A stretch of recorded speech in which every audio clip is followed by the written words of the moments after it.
Hi, I am Arush Chopra, the CEO and co-founder at Justherbs.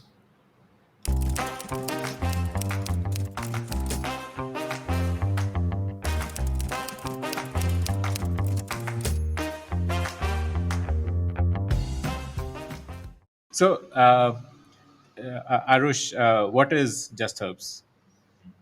So we are basically a new age Ayurvedic beauty brand, right? Digital native. We are now at a scale of 100 crores plus net sales. GMV will be much higher. On a gross basis, we delivered about 135 crores. And we are What a one sec? What is this gross 135 crores, net 100 crores? What is the difference here? So How the do you net calculate number, this? yeah. So if you add GST, then it's 135. Okay. I like to clarify always because we hear all sorts of numbers in newspapers. So uh, so Okay. Okay. Yeah. I just think it's good And discipline to qualify what you say. So yeah. right. And what is GMV And GMV is the MRP value of what you sell, right? So without mostly, discounting? so it's very hard sometimes to figure out when you see those YouTube thumbnails and and you read newspaper headlines. It's very hard to figure out what is it that they're really talking about. So I thought I'll break it down for you. So on a pure net Okay. basis, it's very close to 100 is what we delivered already. We are the ARR will be much higher now, but yeah, but that's a little bit of a So idea of 100 was last year's top line. Hanji last year's top line. Okay. That's right. Okay. So now that's where we are at today. We are a subsidiary of Marico, which bought a controlling stake in the company about 3 years ago. We are based out of Chandigarh, uh, you know, in the north of India, and always been here. So built this from zero, I would say, from here. 2024 is my 10th year of doing this. So it's been doing it Wow. this for a Amazing. been doing this for a decade now. Um, yeah, When you and say yeah, you're in the beauty category, yeah.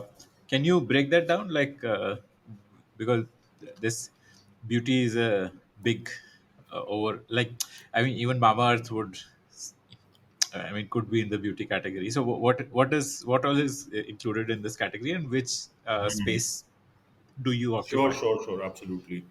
So, I'll tell you, I'll also start from the present when I explain that to you. So today, today we are very uniquely positioned in that in the beauty space, there's the scientific products, there is the so-called natural herbal products, then there is organic, and then there is Ayurvedic, right? Just to explain it very simply. So we fall into that Ayurvedic bracket, okay? Now, in terms of the categories that we play into, we started off as a skincare and a hair care company, right? And but today, a large chunk of our revenues and what really consumers, the most loved products that we have are actually from our makeup range, right? Which is your color cosmetics, right? Okay. Which is a very fresh proposition for consumers where I would say that natural makeup in itself or Ayurvedic makeup in itself has been very nascent. It is probably the fastest growing, pocket within the beauty, within the Ayurvedic space, and it so happens that we've been beneficiaries of that growth, and we've been seeing that in our numbers. We've been seeing in how consumers are responding to it, right? So that's where we sit. So it's a brand with an Ayurvedic promise. It's very young. It's not. My favorite way to describe it is that it's not haldi wala doodh. It's turmeric latte, right? So it's very palatable to Okay. the young sort of Gen Z millennial consumers, and we've throughout our 10-year journey, we've also consciously, moved towards that direction through a rebrand, through kind of tweaking communication, product mix, and we can get into all that. But as of today, this is where we are at. We are sort of the pioneers, I would say, or category creators in the natural makeup space. A couple of other brands did attempt that before us, but we saw where they lacked, and we kind of improved upon it. But we've been able to with God's grace crack this the natural makeup proposition, and which is what sort of consumers know us for today. Okay, interesting. Um, how big is this cosmetics space? So you're in the cosmetics space, right? Like broadly. Yeah, you could say that. And what percentage of your revenue is cosmetics? As of today, I think I would think about 60 or 65 to 70%, between 60 to And 70%. Yeah. and the rest is like And the rest moisturizer, is shampoos. personal care, like, skincare, hair care, that type Okay. of stuff. Yeah. Got it. Shampoos, Okay. creams, etc. So, lipsticks, kajal, etc. are 60-70%, and the rest is the other stuff. Okay. Okay. How big is the cosmetics market? There are different numbers at different places, but just to give you a sense, it's smaller than skincare. So skincare is the biggest, and there is a huge delta between how big the makeup market is and versus the skincare market. But makeup is growing very, very fast, right? And What is the delta? Like sorry. skincare would be 3x of makeup or Easy, yeah. 10x or From the top of my head, from what the stats that I read, that was the type of a delta. And okay. logically, although I never looked at that when I thought of going into makeup. I mean, our reasons for going into it was very simple. Yeah, consumers were asking for it, right? That's it. So we've never. I'm not that guy who looks at TAM and does things, right? I mean, I'm not so intelligent in that sense. I just go with a little bit of gut, little bit of emotion, and just hear what people want and just give them that and see what happens, right? So we did that. So the delta is huge, and but what I read now is that it's growing very fast. And when I say it's growing fast, my thing is not what is published in papers and all. I see it. I see it every day. Anecdotally, I see it. When we started making makeup, people said, this was lacking. If I'm putting a foundation on my face which sits on it for 8-9 hours, it better have the credentials of my skincare products. If I demand clean skincare, why can't I have that in makeup? And why can't you guys do this? So we also thought that, we are not a cosmetic company here, because the whole trade is organized like that. Like, you go to sell products in the offline space, they say skincare के हमारे margins अलग हैं, makeup के अलग हैं. You go to Nykaa, Right. there is a separate team for makeup, separate. The whole trade is constructed that way. But the consumer doesn't think about it that way. The consumer is like, I'm using your cream, I'm using your shampoo, I also use a kajal, why don't you make that? How nice it would be if you'd made a lipstick. And you were like, yeah, baat to sahi hai, yaar, makes sense. But we never thought of ourselves as a makeup company. So I think somewhere in 2017-18 time, we said we'll take up this challenge. Okay, and I can get into those details, because that's my favorite topic, because that is something that we saw something happening, we took a bet on it, and it's kind of paid off. So yeah. Interesting. What all comes in makeup? You said kajal and lipstick. So look, I mean, yeah. So what all comes in? So think about your face, right? So right from your eyes, for that you have a kajal, you have eyeliner. Then, as the base of your makeup, you have a primer. On top of it, you put foundation, right? This is a very basic thing that I'm telling you. Then there's lipsticks, right? Lipsticks, various varieties in bullet form and liquid form, right? So that's essentially your basic makeup. Within this, I think lips and eyes are the biggest categories, right? So any makeup company you pick, I think lips are the bread and butter. And what we started now seeing is, what stats tells us, which I think is of value, is that Indians still consume very little makeup compared to other markets. So the room for growth is really, really high. Yeah. Yeah, true, true, true, true. So between these, like lips and eyes, which one is bigger for you? Lips is the biggest, right? So we have a product which actually went viral. I think most consumers associate us with that product. It's a small little pack. It's a very cute little pack of 16 lipsticks in it, and the price point is really, really economical. Mm, and How much is it priced sorry. at? What is the price? The MRP is 545. It comes at a good offer most of the times on various platforms, and now I'm told that we actually sell more units of lipstick on Blinkit than even Maybelline and some of the other Wow, top brands. wow, Because the sheer, I mean, I was just doing a little math, and I think in a year we sell close to about 6 to 7 crores pieces of lipsticks, right, alone, right? So yeah, so it's been phenomenal for us. And the beauty of that product was just this, that like, every woman has about 18 to 20 lipsticks to match with all those dresses. But if you look at a lipstick, it's never fully utilized. Okay. Hmm. So Hmm. either it gets melted because you leave it in your car, somebody steals it from you, you lose it, or it breaks. It's never fully utilized. So it's like, imagine the case, it has 4.2 grams of sort of plastic, and the product inside is very little. And that's true for most makeup, by the way. The real cost that Okay. you're actually paying is for the packaging and not for what's inside. So what we did was, so Okay. what we thought, like what we thought was that we'll eliminate all that plastic. So it Hmm. is sustainable also, but that's just by the way. I mean, I'm not asking anybody to buy me because I'm sustainable, because people don't Hmm. behave that way. You buy me because I'm delivering you great value, and those are really tiny little crayons type lipsticks, and there's 16 of them there, so you get a mini library of shades for yourself. You don't mind losing them also because there's 16 of them. There's plenty of reasons. I mean, why shouldn't anybody not buy it, right? So that product actually went viral, and it has helped us recruit consumers at a very, very economical cost. It has brought CAC down. It has, that has been a game changer for us. Yeah. Amazing, amazing. And this is like the gateway drug for Gen Z to get into makeup. Yeah, yeah, it is definitely. And the insights were also very interesting. Like, so Megha, who's my wife and my co-founder, her elder sister lives in Delhi, and being a startup, we always used to use friends and relatives' places to stay when we travel. So I used to spend a lot of time there. And she has two daughters who are, like, in their early 20s now, but they were sort of in their teens, late teens then. And every time and I have this bad habit of snooping around in people's bathrooms, checking what they use and all that. I have this problem, so I won't Right. spare them also. And I would always see that they had either sort of some Korean product lying, or there's a brand called Benefit from the US, which young girls really like. They have a lip tint and all. So I was like, yeah, I want to capture this cohort here. What can I do for them, right? So we were working, and one day I saw our products lying there. Our found. I said, dude, like, I'm flattered. How come you using my product today? He's like, yeah, obviously, because I don't want to spoil my skin. And mom has said Okay. that you should use this. That kind of set off a light bulb here.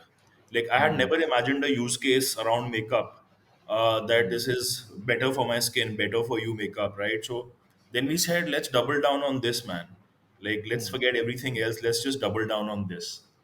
And so the consumers were telling us, I had anecdotally seen it, and then we follow a very interesting process for product creation called crowdsourcing, which we can touch upon later as you wish. But I'd love to kind of tell you more about that as well, because we've created some 5-7 products through that process, and out of which I think, apart from one, everything is a bestseller. And that one product also couldn't do well because I think he priced it too high. So now we've kind of brought it in a smaller size, and I'm pretty confident even that will do well now.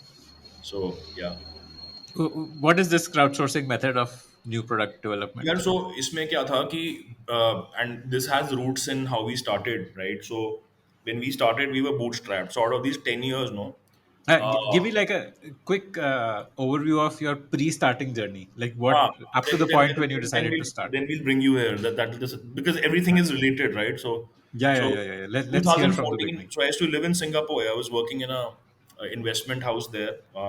Megha was also in Singapore. We were Like married. a Yeah. private equity fund Yeah, or yeah, yeah. something. It's a yeah. It's a it used to We used to invest in farming assets across the globe, right? The thesis, Farming. yeah, the Okay, thesis being that's that there's unique. going to be more people than there is food on this planet. So assets which can produce food will go up in value, right? Very simple. Like in India, foreigners can't buy farmland, so we would invest in tea estates in Darjeeling, for example, right? Okay. And that investment would go like 5-6x, just because Darjeeling gets a GI certification suddenly. So those very interesting things happening in the world, and sitting out of Singapore where there is no farming being done, but investing across the globe, including a defunct sort of a rice project in Africa, to like an apple orchard in Australia, some coffee plantation around Mount Kilimanjaro, and so amazing stuff. And I've never studied finance. I don't have an MBA, right? How did you become an investor without studying Oh finance? God, yeah, good story. So whilst in Singapore, yeah, I used to play squash with a Scottish guy, and I asked him, "What do you do?" He's like, "I work in private equity. We do farms." And I said, "That sounds interesting. Tell me more." He told me what he does, and then I said, "But what is your background?" He's like, "I used to have a Bollywood troupe, which I used to take around the world. I was like, what? What is this place that gives a chance to such people, right? So in 2008, when the financial crisis had happened, one of a gentleman called Ed Peter, who was heading something called the Complex Assets Group, walked out to create his own firm, where about 20 odd people, all Deutsche, right? And I think this boy that I'm talking about was probably the only outsider they had then hired. So he said, Okay. "Come over for beers, meet the team, and all." So we met them, and this was not a single Indian. This is a mixed bag of people from Ireland, Australia, uh, different countries. And during the interview, I think I still remember Ed asked me, "So tell me something which is not on your CV, but which is very interesting about you." I wasn't prepared for an answer, so whatever came out was actually, the truth. So I told him, I said, look, I mean, if there was really some money to be made, I would have been an actor. I love doing theater. I've performed at the NCPA in Bombay. I used to love when people would pay 500 rupees and come watch me perform. I would have done that. He's like, we'll hire you because then you're not afraid of picking up the phone and talking to people, right? That was the interview, and you're hired. Whilst I was Wow. leaving, he asked me, by the way, do you know things like financial modeling and all? I was like, no. He said, look, like, don't tell anyone, and you better learn it fast, right? So once I got the job, I enrolled myself in the CFA program, so I did my CFA level one. I by the time I wanted to clear level two, I thought I had the knowledge to kind of engage with clients, etc. And by that time, I'd already made up my mind to towards entrepreneurship. And I think the time that I spent there working also shaped it a lot, because what I was seeing was that conscious consumption is becoming a common theme across the world. I'm talking more than 10 years ago. Secondly, we were always pitching markets like Vietnam, Indonesia, etc., saying that look at these island nations, they're growing super fast. Big demographic dividend, young populations, high disposable income, and I'm like, wait a minute, this is true of India. And if you pick two or three of these islands, and there are more people in, let's say, Uttar Pradesh in India, right? So Yeah. what exactly are we doing here? And then I met some family friend who had spent a lot of time working in FMCG, and he said, you kids are, at your age, you should be in an emerging economy. This place has plateaued. What are you doing here? So we took the plunge. It took me a year to sort of marinate it, but then finally we took the plunge, packed our bags, came home. Now, living in the orderly life of Singapore, we were a little spoiled. So, and I was never. I've studied in Bombay. I went to Xavier's there, so I understand what living in the metros, etc. is like. Megha is from Delhi, but we thought, यार मतलब Singapore छोड़ के आए हैं तो at least be a good city like Chandigarh, right? That was one. The second is that now that we are coming back and we want to do something, what do we do, right? And my mom, she is a biochemist who got 6 gold medals while she was studying here at Punjab University, but didn't do much with it throughout her sort of family life. Eventually, when my sister and I had grown up, she decided to kind of do this as a passion project. So of course, the three, four, five, six, seven formulations were approved. The brand name was in place, because when I was in college, she had once called me that I want to register a brand name. What should I call it? And I hurriedly asked her. I said, "What do we do here?" It's like we take herbs, plants, flowers, we mix them. This and that. So basically, just herbs, right? Like, yeah, like the just herbs. Nice. Okay.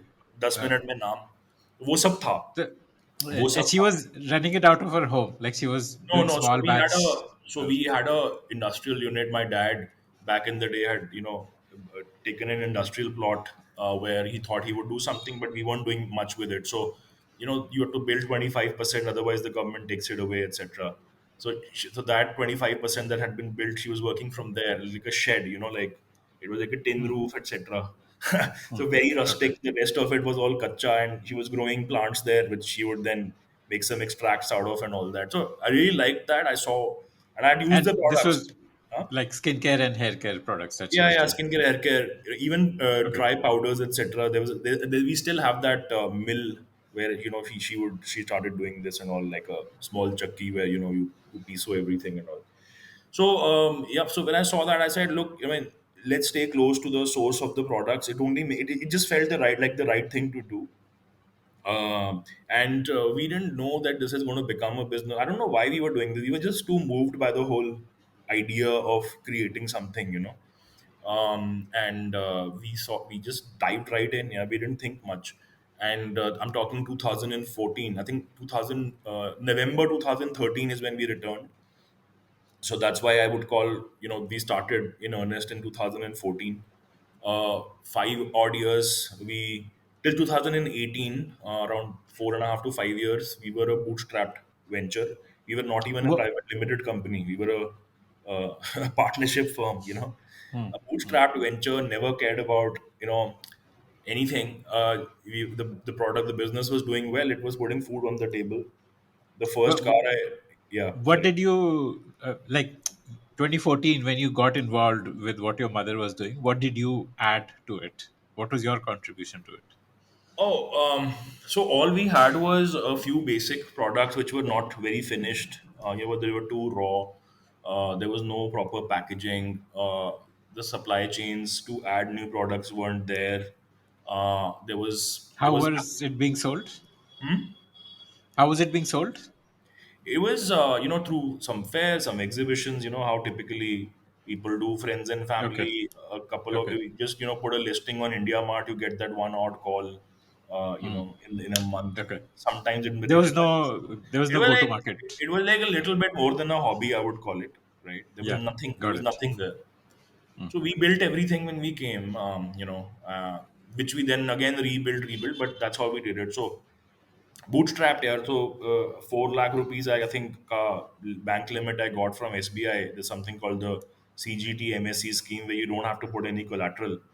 And I could sense that a lot of people were thinking we are absolutely nuts, right? Because they're like, who leaves Singapore and comes here, right? Why have you come? Yeah.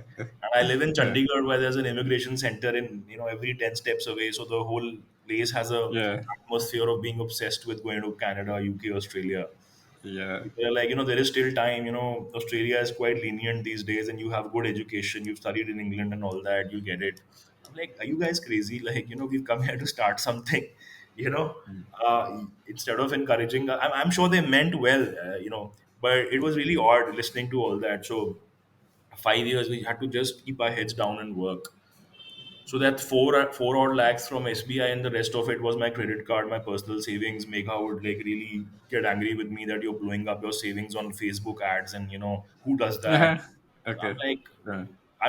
there is a like I can't not do it, right? If things are not moving, then we'll have to do something, because I was pretty sure that kuch na kuch we will do it. We will crack it somehow. And it How just did you? What was your go to market strategy in 2014? So Was look, it so stores or yeah. online? So this was a time where D2C was not a word. Okay, Yeah. just to give you a sense that brands like, let's say, a Kama, Forest, or other Ayurvedic brands who existed back then, they did not even have a shopping cart on their website. Like Biotic did not have a shopping cart on its website. It was a That catalog, was right? all offline. Yeah. Yeah. Yeah. Nobody. If you tell somebody now that I'm thinking of selling online, the answer would be, "Our online is for discounted stuff, for duplicate items." Today, like, things have changed so much, right? So this was the scenario. So the advice we were getting is that, why don't you distribute through shops, set up your distribution channel, chemist shops, kiranas, etc. Why don't you start your own stores? Why don't you do hotel amenities, etc.? We were like, sure, but we don't have any money, right? I mean, putting stuff in offline means two things. One is your fingers are going to get burnt because you need a big team who's going to take you for a ride, and you're never going to get your money back because nobody likes to pay, right? And we don't have money. We can't take that credit risk, right? The second was, hotels, etc. Again, very very thin margins, very hard to crack. And Somehow, again, long payment period, sorry, long payment cycles. long payment cycles as well. So we said, यार कुछ ऐसा करना है, we get paid fast on time, man, because we don't have money. So online was a good this thing. So I hired a developer in Nepal, because none of the Indian tech companies prefer Indian clients, right? Because they all want to Hmm. work with the US, at least where I was. Right. So I Yeah. found him on Upwork, and I said, let's build a website on WordPress, some really scrappy website we built. And I got, Payu, which what is Payu today used to be something called Payu Pesa or something. They had also just started. It was a new payment gateway. And before that, CC Avenue used to put you in Yeah. line to get a payment gateway. And like, it was really like a horrid experience. So I was like, thank God something new has been launched. And so just giving you a sense of those days, right? And so you didn't even have a mobile friendly interface at that point. I still have an email from that time telling them, what, you should make a mobile friendly interface. So right? So that's how we Yeah. started. We made an ecosystem for logistics. There was a guy who started, took an agency for track on couriers, who's still a vendor. All these years.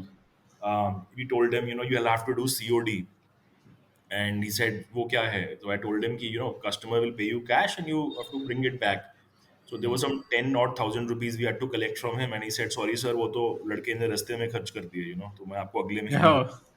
okay. Like, so we were just we had so we realized now we've jumped out of the plane, and we are basically building the parachute along the way, and Yeah. completely bootstrapped, profitable, putting food on the table.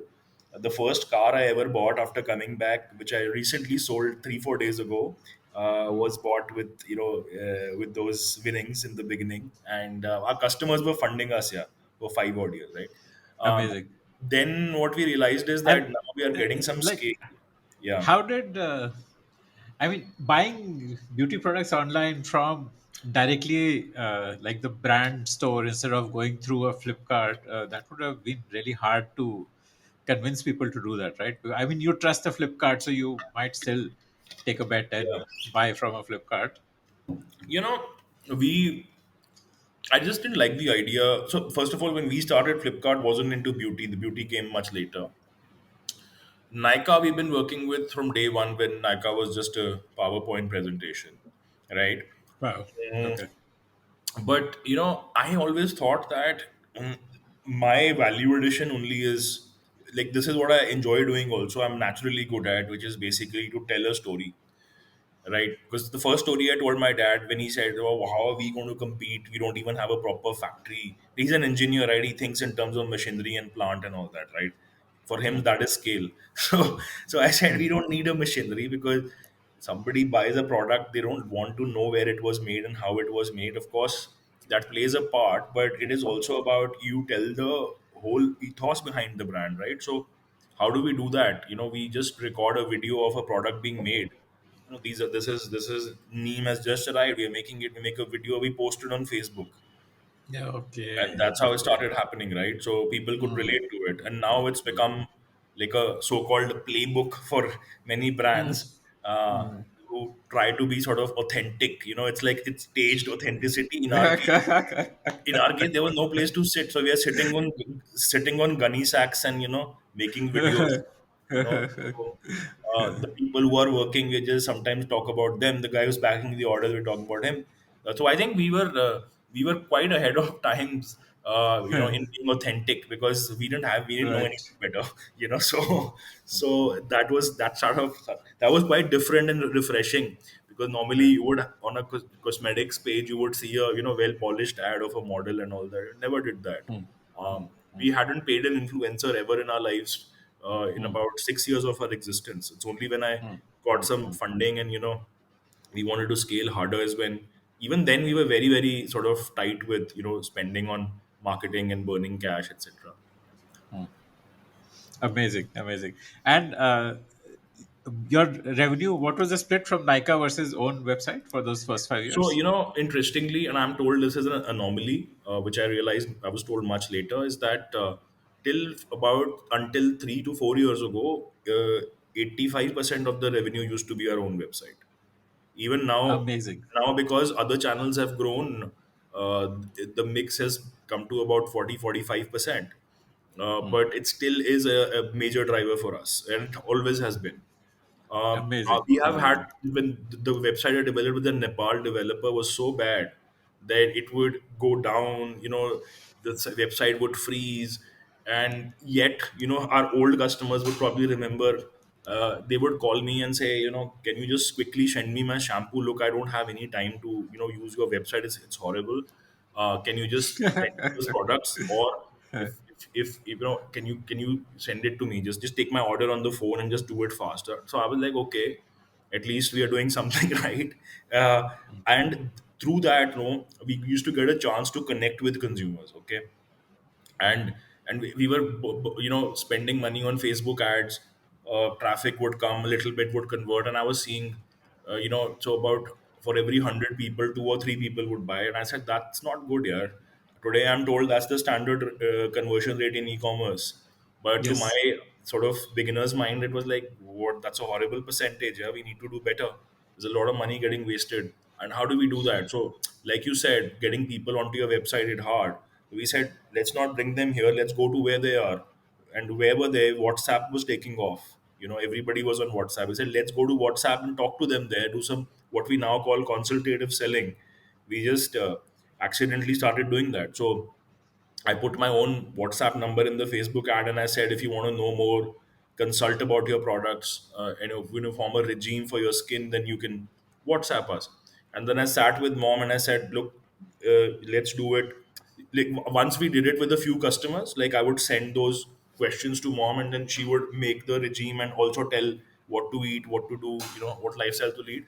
Then it became like a playbook of sorts where we knew that different use cases, this is what you suggest, and then we made a whole system around it, like a regime where first is the face wash and these are the three products. So we kind of made an algorithm within our product universe, which we would then recommend to people. So two things happened. One, the average order values went through the roof. So we would do about 50, 60,000 in sales a day, just through Wow. this, just through WhatsApp, right? And this was a time, mind you, WhatsApp had not even released its API, right? Mm. Even today, I have two numbers on my phone because that one number got banned in the middle because we weren't allowed to advertise it.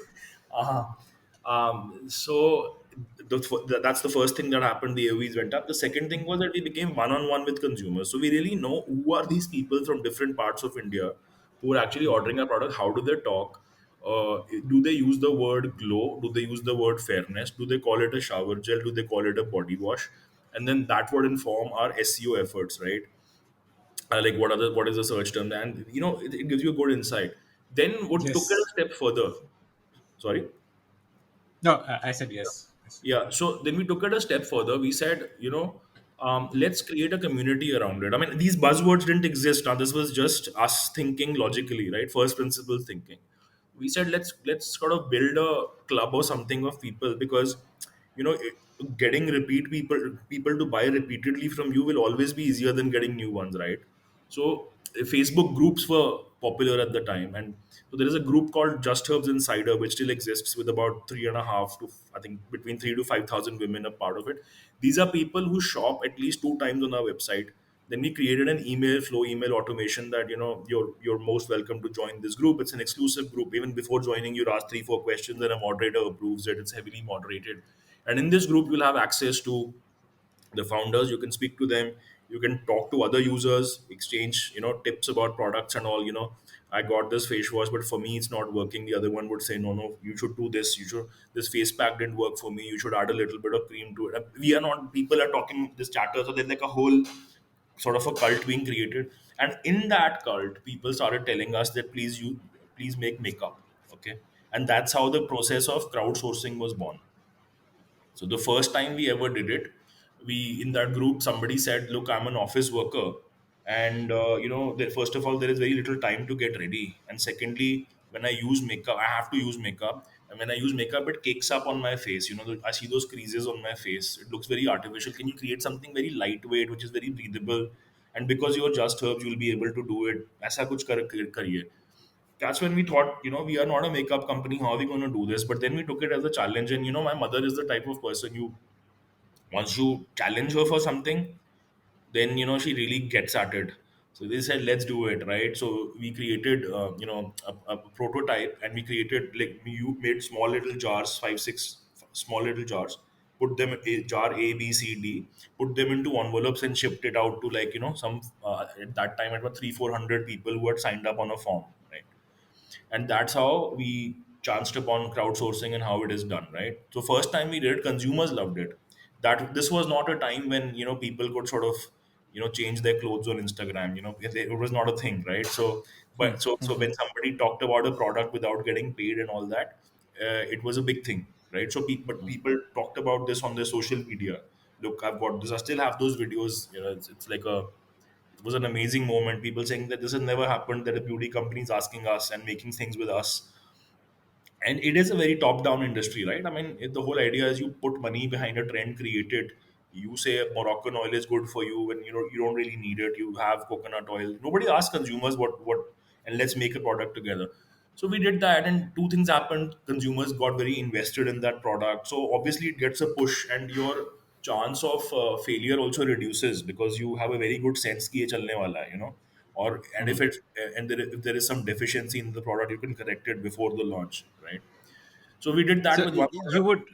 you would send them like five variants of Ah, one product, correct, and it would help you understand which variant is the most correct. liked one, and okay, Absolutely, absolutely. and So you there would is, probably get feedback also on yeah. like So consistency, yeah, the color, law whatever. of averages comes into sort of force, and it usually sort of the whole thing deviates to the right product, right? So, and this is a completely randomized sample of women across the country, different age groups, different. It's a fairly sound way of sort of at least removing a lot of uncertainty from a product launch, right? So we said let's so we first time we did it, apart from us, we didn't really make any noise about it. Nobody even noticed apart from the consumers who were taking part. The second time we did it, I think there was some journalist who also happened to be a Just Herbs insider, and she wrote about it. What I was think the category second time? Like the first second time time was for we did a it, so we were foundation taking, or something. yeah, so we were taking baby steps towards makeup. So we thought let's launch a makeup remover which is Ayurvedic, right? So a micellar water. So micellar water is a French formulation, right? Which basically means that you suspend oil in water, which forms micelles, right? And which has a cleaning effect on your face. So we said, can we do it? Can the water be, the water of tulsi and triphala, and can can the oil droplets be some vegetable oil? Can we do that? And we called it Saptajal, which is basically seven plant waters, and that's the product I'm talking about, which was crowdsourced, but it's not a bestseller, but it's a beautiful product. People swear by it. And so we said removing your makeup is like brushing your teeth, so it's an easy entry into the vanity. And there's just one or two brands like of micellar water which are like very plain vanilla. They're cheap, they do the work. But if somebody wants something little bit more indulgent, which also acts like a toner, which kind of removes makeup and takes care of your skin also, then probably this is an opportunity. So that journalist wrote about this whole process, that India gets its first Ayurvedic micellar water through crowdsourcing in the Mint newspaper, and that Wow. article really helped us, get the word out. And now suddenly we were in a different orbit. We were not just another beauty company. We were sort of democratizing this space and whatnot, right? So we jumped on that opportunity. We also sort of made it our own. It was a good Which year was that article published? good one, yeah. I think should have been around 17, around 17, 18. Okay. And that also happened to be the time when we started getting a lot of investor interest. You name it. Like What was your revenue like, monthly revenue by that I think time? it probably should have been yearly. We would have probably done about 7, 8 crores around that time, Okay. eight Okay. or something like that. So that in that time, then investors started approaching us. I although have having I had worked in private equity, but when you want to raise your own money, it's a very different ball game. So a lot of people, we found it quite hard. Most founders do, but I think so. I wouldn't be able to compare my journey with others, but I'm told that it's fundraising is hard. For me, I think it's like a kickboxing match, man. You get punched on your face every day, and every next day you have to get up and say the same thing. Like I started sort Yeah. of enjoying that whole the torture. It was like that Stockholm syndrome. Like, chalo, aaj फिर से जाएंगे. And again, to perform again today, it's like felt like a performer, like that theater artist in me was like, secretly Right. enjoying it now when I look back, but it was quite painful, right? Yeah. Yeah. Uh, You were pitching to early stage funds like a Bloom Early or stage a funds, yeah. So early stage Axel, funds, consumer Sequoia. funds, probably most people have kind of a lot of the so-called OGs of that space I would have pitched to. Couple Okay. of broken deals where we learned our lessons that when till the money is not in the bank, it's not in the bank, and the But broken why did it break? What happened? various reasons. Yeah, I mean that's a good question. What happened? We also don't know, right? So Okay. so people would some people would take like 9 months, taking data, like take keeping us away from the business, even sort of saying that signing the SHA, like we've signed the SHA and sent them. Matlab, at a term sheet level it happening is still okay, but at the signing level 9 months, I'm like, 9 months you can make a baby. These guys couldn't make up their mind. So yeah, so those lessons happened, but How eventually I much were think you trying to raise? At that point, I think about in Indian rupees, I would say about 20 odd crores, something like that. Um, Okay. but we ended up but then eventually we said we don't need the money right now because the business is growing well. And eventually we said we after a few months we raised a small round of about $1.5 million, so about 10.5 crores. 18 months those investors were in the company, some angels and a VC fund. And after 18 months, everybody got an exit and about an 80% IRR when Marico bought a stake. So those guys should love us, I hope. Yeah. And since Uh, then, so yeah, what did so you need the funds for? For marketing or? marketing, yeah, mainly. So the Okay. landscape was changing, a lot of factors were happening. GST came in suddenly, so it was a 2% tax, then it suddenly became 28%, then it was brought down to 18%. So that Oh was wow. impacting cash flow, right? Hmm. Hmm. That was one thing. Then there was, as the sector was expanding, there was more competition coming in, so you needed some money to kind of fuel your growth. But when I look at what the peers have done and how much money they've raised, I think we've been able to do this with very very almost no money, I would say. So that 10.5 crores is all we've raised before Hmm. becoming Marico's subsidiary. Hmm. So Hmm. that's been the journey. And before that, What was the valuation that Marico gave you? it's not a that's not a public number, yeah, so I won't be able to Hmm. share Hmm. that with you. Hmm. But I Okay. think it was fair and generous. So yeah. Okay. And so now for your capital needs, Marico does fund infusion. Like if you need capital. Yes. Yeah. Yeah. So that happens, but it's run like matlab, it's run like an independent entity. So Okay. if the capital infusion happens, then it is against equity or it is a Oh loan or yes. whatever it is. So Okay. You have to dilute if you yeah, there is no want free to. money Okay. basically. Yeah. Yeah. Right, right, right. But when Marico acquired 60%, did any of that money go into the company or was that to buy out your holding? Majorly went into the company and to buy Okay. out the existing Hmm. investors. Okay, okay, okay. There was no cash out for you, like, or minimal Very cash little, out. yeah, very little cash out. So we thought that it is too premature. I mean, age wise also, Yes. business wise also, we are seeing that there is a lot of potential for growth, and here we are getting a partner who, first of all, understands this business, right? Hmm. Is aligned, like what we do is aligned with what they want to do, Hmm. and thirdly got a good vibe from the management, so we said this is a better sort of a thing. Yeah, otherwise finding the right partner is extremely critical. Yeah, the motives have to be aligned. Just because you raised an outsized fund doesn't mean that you're going to force a founder to become a unicorn. You know what I'm saying? Yeah. So you know what I'm saying? Just because you have raised more than what you should have, and you want to now give it that, and this realization I've had now. I used to wonder like why some investors behave the way they do. Now I understand, right? So the motivations have to be correct. So we Hmm. found Hmm. that the strategic is a better fit for us. Hmm. So from a time when deals were breaking and things were hard, when we did Marico, had about 4 or 5 term sheets, and we Okay. chose them over the others. And this was a crazy time, man. This was like 2021 when suddenly everybody D2C was sexy and personal care was Yeah. really sexy. So we became Right. like, from like being underconfident and, mired in self doubt, we suddenly were like, wow, people, people want us. So that's how So, it. what was your revenue by that time? 21 when We were, Marico I came think, in? around 17 crores delivered and about 24 odd crores ARR. Okay. Okay. Okay. You've grown quite significantly from them, Yeah, right? Like yeah. a So 4x last growth. 36 months, we've probably grown about 6x. Yeah. Wow. Yeah. Amazing. What did Marico give you in addition to the capital? I'm sorry. What did Marico add besides the capital? So a lot of people, when I even my friend circle, oh, Marico, now you will be everywhere, you'll get distribution and this and that. We also thought we would get it, but it did not work that way. And I see the reason for it because uh, we are into personal care. Perhaps the shops where a parachute or any other thing is sold, we don't really go into those shops. Right. Second is that, The guys who work there, very good intention, good hearts, but the point is, it's just not possible for a big company to work with the agility of a young startup. Bottom line is, yeah, you have to do it yourself, right? And sometimes not sort of getting in the way is also a big help, right?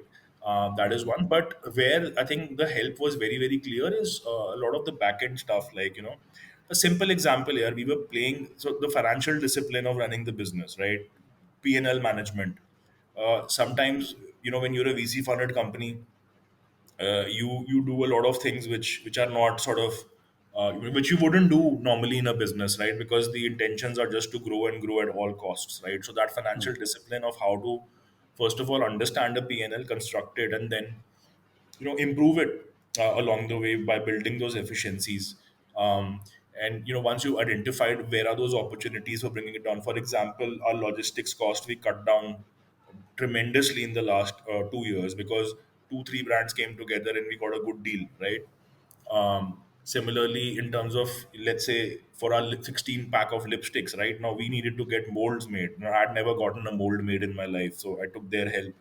We built a mold, and with God's grace, we now need another mold because we're taking all the supply from that factory and we still can't keep up, so they're helping you there also. So those type of things, whichever we could. So it was more like, look, we have this ecosystem, you have to know how to use it. It is difficult to navigate through the labyrinth, in like a big company, but this is how it has been, yeah, mainly.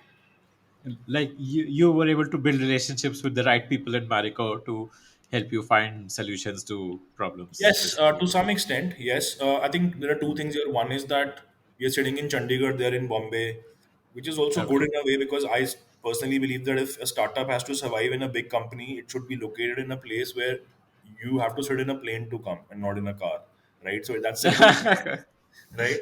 Okay. That's a Okay. that's a good thing also. But then the disadvantage is that your rapport building gets limited. But I think, and when the deal happened, it was COVID time. We hadn't even met them in person. Can you believe it? It Mm. all happened on a Zoom call. Like, Amazing. I Amazing. remember speaking to the COO. I cut the call and I fell on my bed because I had contracted COVID. And so, yeah, so out of the 3 year association, I think almost I met them in the flesh about a year and a half. मतलब आधा time निकल चुका था, right? That's when I actually met them. But there has been a lot of interaction, good rapport building, and I think one thing which is probably inevitable, it's nobody's fault, is that a lot of people change here in a big organization. People come and go, right? So there was a bit of that as well. So yeah, but on the whole, all good. Mm. Eventually, like the ideal outcome would be like say similar to what a Carrot Lane outcome was. Like Tanishq Mm. had acquired a stake in Carrot Lane, but eventually they bought out the founder completely at a fairly large valuation because Mm. the company had scaled to an Yeah, extent where correct. the founder got a big payday. That's right. Uh, okay, okay. Uh, so you told me of what was working for you in the early days in terms of crowdsourcing products, crowdsourcing the new products, driving through your own website the sales, the WhatsApp uh, consultative selling approach. Yeah, I'm sure now there would be a different set of things which are working at the yeah, current scale, right? So, yeah. so help me understand that evolution. From that 10 crore revenue, those things which are working to now at 100 crore revenue. What is it that's working for you? What have you learned? Yeah, I think after that 15 odd crore types, we had to kind of shift gears a little bit. So we said, now we've got product market fit. Now let's go product, not product channel fit has to come, right? Because we have to now Okay. expand channels and products have to work for that channel, right? So what we realized is that if you look at marketplaces, every marketplace has its own nuance in terms of the kind of people who come and shop there. So a beauty shopper on Nika, we realized, is very different from a beauty shopper on Flipkart. Because of our premium positioning, we couldn't crack Flipkart for a very long time. We finally like sat with them, met them, like, why is it not working? They said, यार नहीं बिकता यार, ये price point है. Like, ठीक है, but let's make a new product for them. We said, Okay.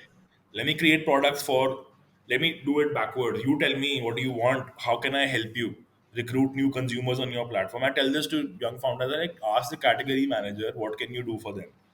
What do you want to Hmm. do? What is your KPI? They're like, I want to recruit new consumers in this age group, and your brand can do it. Sure, let's do it. So that's how we kind of did it. So that there was more about that.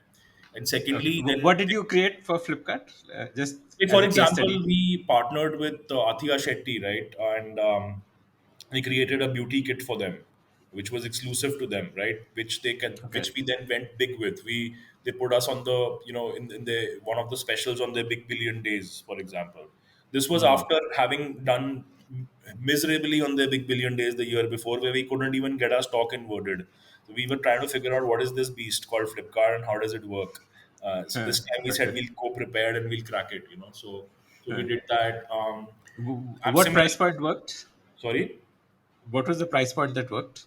So yeah, Flipkart is a discounting play. So 300-400 rupees here max is Okay. what it Okay. was. So Hmm. show a Hmm. Hmm. customer a value and it kind of works. And you know, if you have a high margin product, you can do something around it. Otherwise, it's difficult to sort of do that. Hmm. It's Okay. yeah. So and what happens is once you get that momentum, you can actually bring pricing to parity, etc. It's just about sort of breaking out. Hmm. Blinkit is a different beast altogether. I mean, so on Blinkit, when we started, we thought, people just buy chips and Maggie, etc. Right? And who's going to buy beauty products online? And it's a very tight inventory model. So we said we'll just take 7-8 SKUs. Out of the 7-8 SKUs, I think 2 or 3 didn't work, but then those who work really hit the ball out of the park, right? So that's what it is. I think just this iteration process has to happen, and simultaneously what also happens is that once you cross that threshold, you need to start building a good team around you, because without that it's just not possible to scale up. What worked on quick commerce like Blinkit and all? the What the, kind of the products? 16 pack, yeah, the lipsticks work really well. Ah. There are some lip glosses, there's kajal that works well. Okay. Think like it's now it's very intuitive, like things which women need, like for a quick touch up, like nail paints do well, Okay. that type of stuff. Like a last minute preparation, you Last realize minute you need something. preparations, absolutely. Okay. Then just by this logic, we also launched a small touch up kit, like with really tiny, like a small perfume, a little lip and cheek tint, a little lip liner, which we started selling at the airports, in WH Smith stores. Hmm. So then the Okay. innovation engine starts. Then you get one model right, and Uh, then you start innovating with it, right? so Form that innovation. that channel of airport sales, you so for each channel, basically you were trying to figure out Correct. what will I sell, said let's do and channel market. There's no point thrusting something somebody's down somebody's throat. Let's hear them out. Let's see what it is, and let's see if we can, plug in that gap. So that way. what's the split of these channels for you? Like how much from own website, how much from Blinkit, how much from Flipkart, how much from a Nika, how much from the airport channel? So broadly speaking, about 40% is on website, revenue Okay. wise. Another 40% is your marketplaces, and Like this the includes both Nika, Flipkart, and Blinkit, yeah, like all three. everything together. Within But that within order, these three, what is the split? Like beauty and so general Blinkit and and Amazon quick. would be Blinkit and so Amazon is the biggest, and then closely followed by Blinkit and Nykaa, and now Flipkart is becoming quite formidable as well for us. So yeah, Okay. Okay. Okay.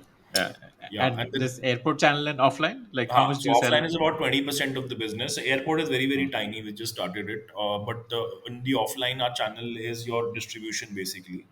Like so super General stockists, trade. general trade basically. The Okay. BA channel, we call it the beauty advisor channel, where there are beauty shops and then there is a girl who kind of explains the product to you. She's called a beauty advisor.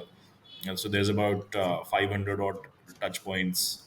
As of 31st March, we had about 500 odd touch points across India doing that, which we built in about less than 18 months, right? So that was crazy.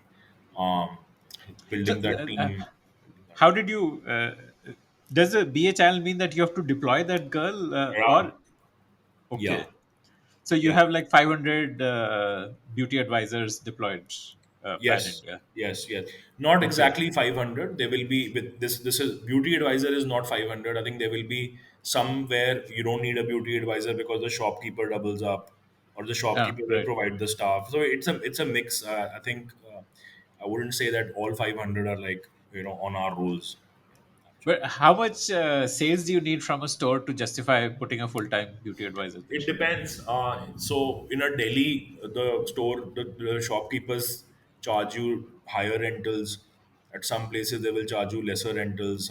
Salary levels will be slightly different in states, etc. But on an average, I think we start making even at about 85,000 rupees of sales. Monthly.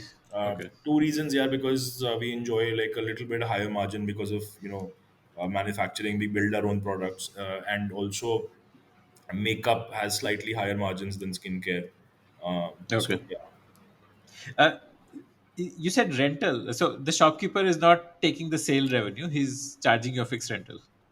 So in this trade, what happens is, and this is a very syndicated trade, right?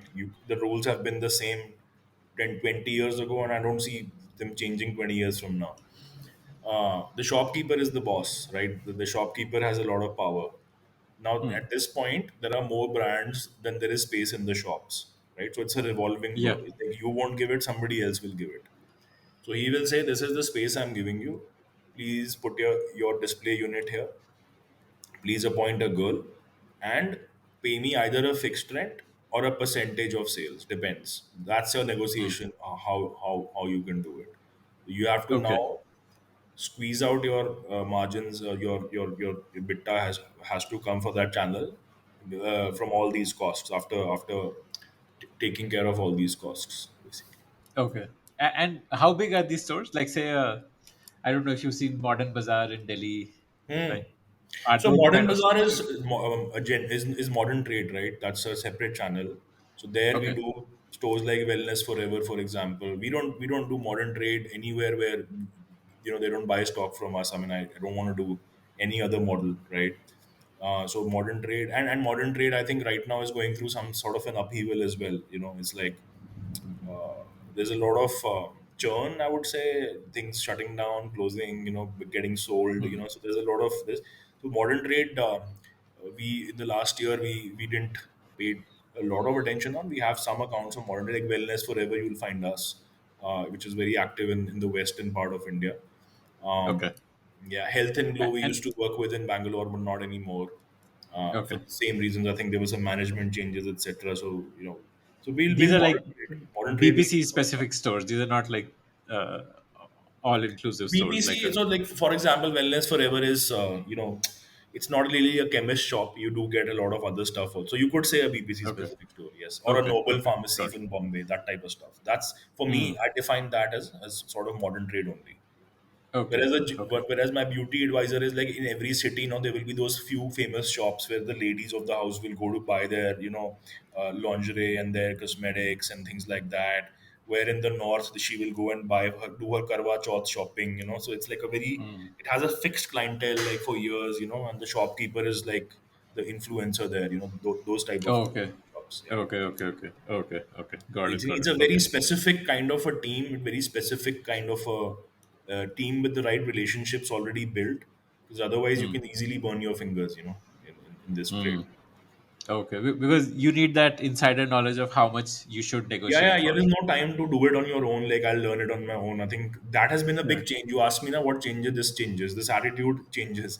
You're like, dude, Hmm. either you pay for experience or you pay Yeah. for making mistakes, right? And time is limited, so you get the right people who have done exactly this. So you don't need generalists. That's the biggest difference when you scale. You don't hmm. need generalists. You need the best spinner, the best fast bowler. You need a good opening batsman, meaning opening batsman only. No other Hmm. batsman would do. That way. Hmm. So Fascinating. How yeah. did you figure out that okay, I need somebody who will open up the BA, the beauty advisor channel for me? Like, That's an interesting story here. So I was looking at people. I couldn't find the right person because either they were like, because there was a sort of a gold rush in BPC. So hmm, people were paying, like heavily funded companies were paying any salary, anything to people. So I started like I'm fairly active on LinkedIn, right? Because I'm studying in Chandigarh, right? I'm not in a Delhi, Bombay. Finding talent is hard here, right? yes. So the only thing I have to do is basically build a decent personal and a business brand, so that people know me and know the brand, etc. So through that, I think somebody approached me and he said, I'm working and I'm looking for a job, etc. That gentleman was what, I think easily above 50. He is easily above 50. And so I had my apprehensions. I'm like, yeah, you need somebody who's very energetic and, this and that. And, will he be able to do it, this and that. So I remember I told them, I said, I have this because I'm sitting in Chandigarh, I have this advantage that when I want to hire somebody, at least for a slightly senior role, I tell them, I'm sending you a ticket and, you please come down here and please clear out your day and just spend the entire day with me, right? So when I'm eating lunch, we'll eat lunch together. If I'm going to do a market visit, you come with me. If I'm going to the factory, you come with me. If I'm at the warehouse, you'll be with me. You'll just shadow me the entire day. Two things happen. One is that if somebody is serious about the role, then they will travel and come here. That's one. That's the first filter. The second filter is that if that person is sitting here and seeing everything, it's very difficult to pretend for an entire day. Like, not everybody is such a good actor. Your true self will come out in some Hmm. conversation. I mean, we've been talking for so long, you would have figured things about me also, right? Hmm. You hear the subtleties in the person, and I'm a big one for that. So similarly called this guy. So we were did the trip, and I was still like, in my mind, I was still a little, like I was in two minds. I was still like I wanted to, but then I was a little iffy about it. And then he said, I have my train to catch.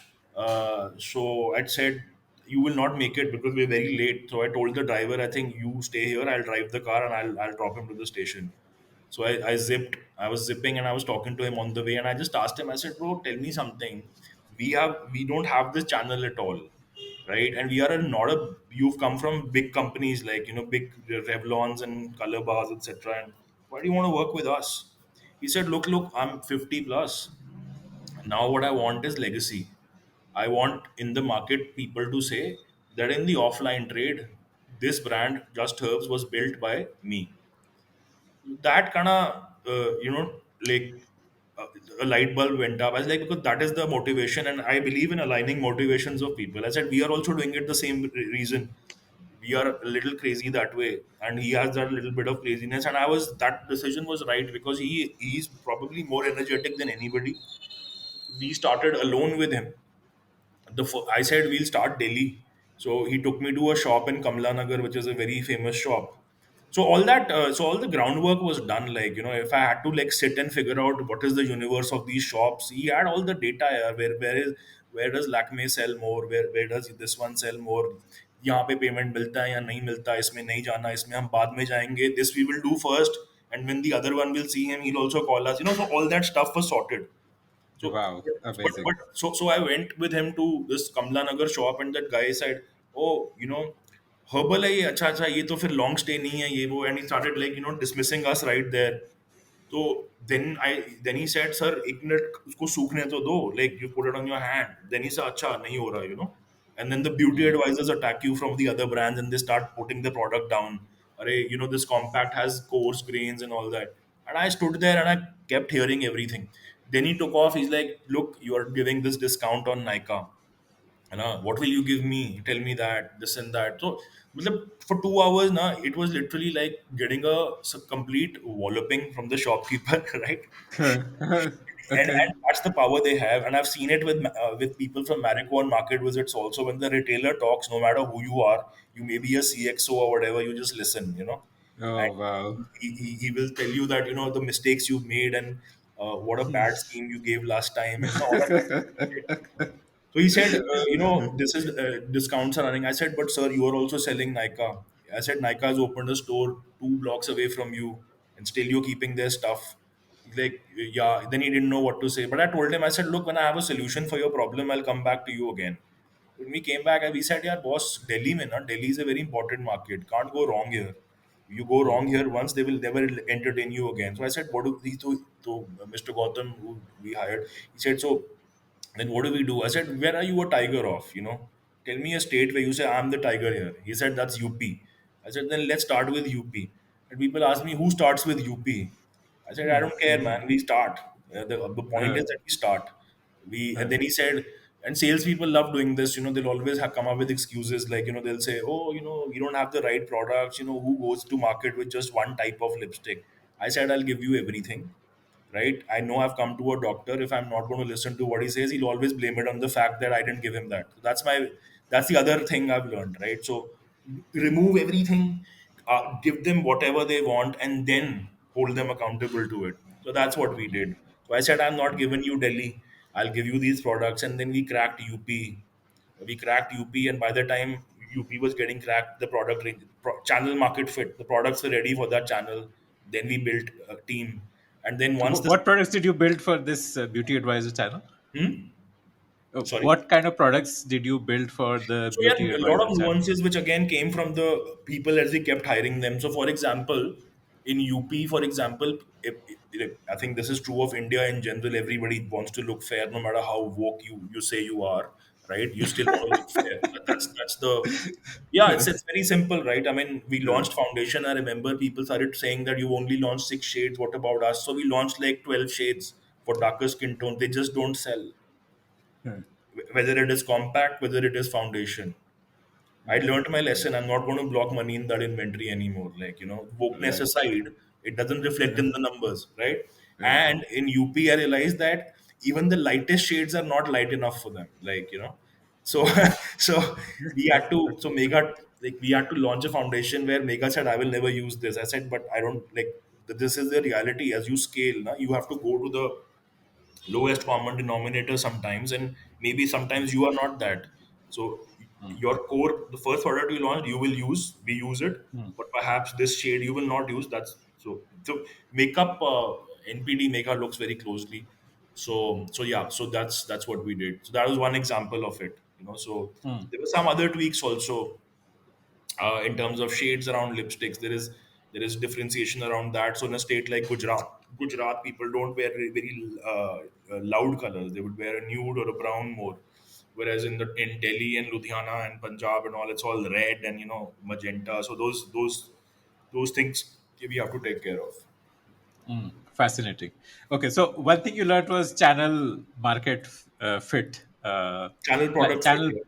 channel product fit. Okay, what else? Like at this stage of growth, now you are in the 100 to 500 journey. Yeah. What else is it that you're figuring out? So now I'm figuring. I think one of the biggest things is that now, no, you are not the captain of the team. You are more like a coach now, right? Now you have to basically assemble the best people together, and and basically just let them do their magic here, and just make sure that their incentives are aligned, that they're getting along well. Suddenly, that role has changed. Basically, I think that is the biggest thing I would say. Sometimes there is this temptation that sometimes you go to the office and you're like, I don't feel productive today because I've not really broken my head over something. I've not really done something. But then you realize, no, you've done a lot because you had 5 back-to-back meetings where you solved a lot of problems sitting with people. So I'm the same guy who started running Facebook ads, and doing everything and cutting a bill and going and making deliveries to like this. So it's been a crazy journey basically. Amazing, amazing. When you go for market visits, what's the objective there? Like, why do you go for market Look, I mean, visits? to be fair, I think I don't read too much into market visits because everybody's polished and everything before you. The shopkeeper will hand you a chocolate and some a bouquet, and you end up collecting so many bouquets on these market visits. It's almost like Okay, formulaic, right? I okay, think okay. it's more of it's sort of morale boosting. So for example, for us, we built a team so fast that I didn't even get a chance to meet people. Like I'm the kind of guy, when somebody joins in, I personally spend time with them. But as you scale, it's not possible. So these visits, one, give you that opportunity. Second is, it sends out a good signal in the market. Like when the market visit happens, etc. The retailer also feels a little confident about the brand. So it's just a Right. confidence building measure, I would say. There's no Okay. you really can't be hoping to audit anything over there. Yeah. It's more of a soft. And Yeah. how did you scale up manufacturing? You still do everything in house. I'm Yeah. sure you're no longer in your father's land, which he No, had no, we bought. are there only. You're there only. Okay. We're there only, and don't ask us how we do it. It's just it's even that's been a journey, right? So there was a time when we were building a floor and running the business. It was a nightmare, and somehow we managed. So now I think so. If you come and see it, the space utilization is very very optimum. People tell us that how you achieving this type of an output from such a small plot. Um, so today, but in all fairness, we then had to kind of outsource some products. So we do. Uh, but still about 70-80% of the products are still made in house. The others, I think the formula is done, or the oils are done, or some ingredients are done and sent to for contract manufacturing elsewhere. So that's how we are running right now. Hmm. Okay. Okay. So, what's like your top three advice for young listeners who one day aspire to be entrepreneurs? Let me end with this. Yeah, I think I say this a lot. Yeah, I think the first is that just go with first principles thinking. Like just because something is hot, some new jargon has come into the market, don't stop using that. Like social media is just going to create sameness everywhere, and sameness doesn't help. So I have a view of the future, and build for it today, right? I mean, when we were building, people said nobody will buy online, and how can you buy a face cream online? And look at where we are right now, right? So what's the new thing? Have a vision of the future and build for that future today, right? That is one. And second is that you to think long term. Yeah, these I have to admit, even I look at headlines and all, even I get FOMO sometimes, that why doesn't it happen to her? But then I think, yeah, I mean, if it happened 3-4 years later also, what's the big deal here? I mean, we are here for the long haul, right? We in it for the long haul. And Yeah, and thirdly, I think pick things which you are innately good at, right? Like things which probably your friends and your family would have told you when you were a kid, yeah, I think when you grow up you'll become this. Those are normally the things which you're innately good at. Do those, yeah. And I also see it today. Like I used to be a good at debating, etc. at school. So now Mega pushes me for every investor meeting. So I'm that guy who does the talking and all that, or Hmm. interacting with you on this podcast, for example, right? Right. Right. Innately good at. So play to your strengths, right? Hmm. Identify those, early on, and then do Hmm. something there. Yeah, that would be it, and gather experiences. Like. Rather than go do an MBA, go work in a startup, go travel somewhere. The more experiences you will gather, the more reference points you will collect, the more data points you will have to, compare with situations you encounter. You'll be like, a bulb will go on in your head. Okay, I've seen this before in some XYZ situation. So your brain acts in very interesting ways and helps you out if you have experiences. Amazing. Amazing. Are you still doing something to pursue your passion for acting? Like No, you had. not really. Not really. I do it the other way now. I patronize a lot of performing arts. I live in Chandigarh, but unfortunately, not a lot happens here. But if there's any stand up, any play, I make it a point to go watch it. Normally, that's going out of favor, but I still try to kind of do it. Yeah, yeah. You don't plan to be a podcaster yourself? Like that could be a good mix I of. thought of it. I thought of it. uh, I'm learning from you. I'd want to get some advice from you. So what I did then was that I thought I'll take on a challenge. I'll start with Instagram Reels, okay? And Okay. I had about 800-900 followers about a few months ago, and now I'm at about 70,000 now. So I clearly Wow. something is working well, and I'm enjoying it because it helps me think in a disciplined way, do some research and all, and what you saw in the background were those ring lights I ordered on Amazon, and then there's a small mic I ordered from Amazon. I first told my team to help me out, and then they're like, we have a lot of work and all. I was like, okay, guys, I'll do it on my own. This is Let me take this as a challenge, like a hobby.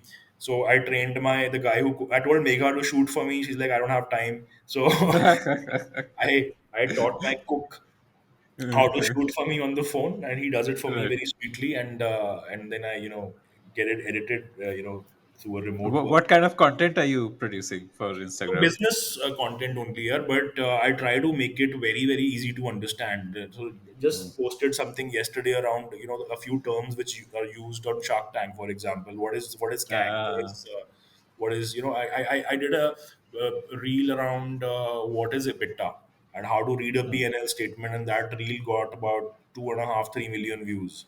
Um, Wow. I did a basic business idea around how you can use orange peel because we use that in our business. That reel had about 5.5 million views, right? So it's Wow. it's fun. It's fun. Yeah. Amazing. Amazing. Amazing. Phenomenal. Thank you so much for your time, Arush. Yeah, yeah. Lovely, lovely chatting with you.